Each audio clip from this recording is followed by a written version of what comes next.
Praise the name of the Lord. Welcome our viewers.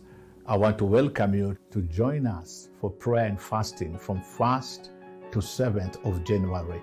It is important that as we begin the year, let us begin it strong. Let us begin it in the presence of the Lord.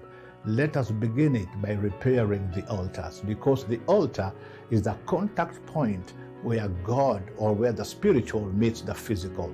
And because we believe in God for a spiritual restoration, a divine restoration, and because we are human, we need that altar.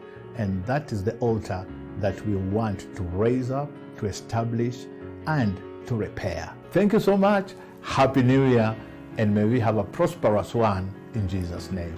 Amen.